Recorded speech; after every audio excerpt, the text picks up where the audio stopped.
Question दिया है integrate 4x² + 2 + √x upon x² dx। तो सबसे पहले हम ये जो x² है इसको न्यूमरेटर में ले जाते हैं। So this becomes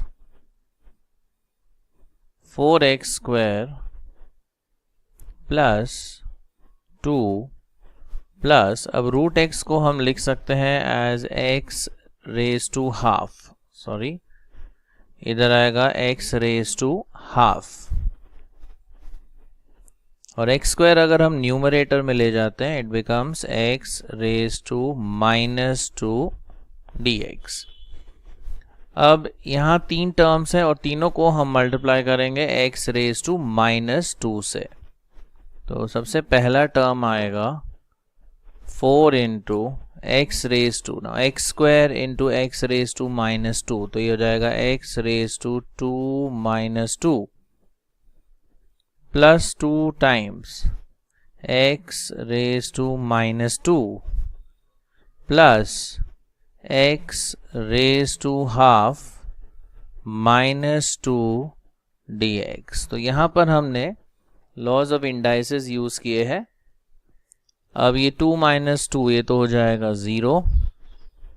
so we get 4 times x⁻² plus 2 times x⁻² plus x⁻², 2 2s हो जाएगा 4। सो 1 - 4 ये आएगा -3/2 dx।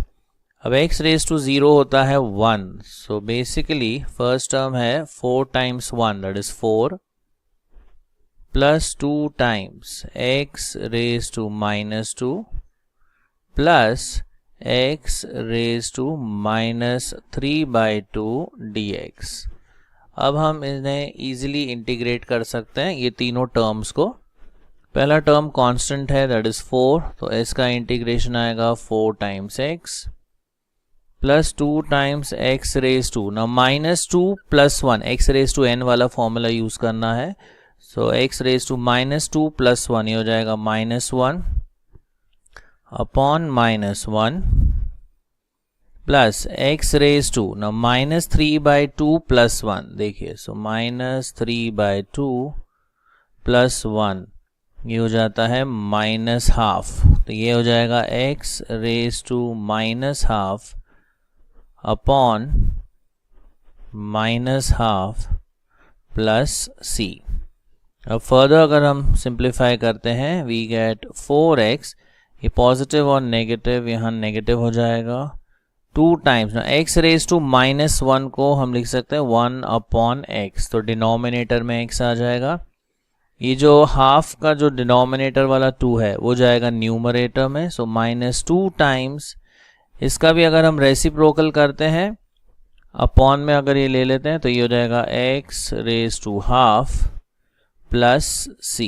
So this is the required integral value.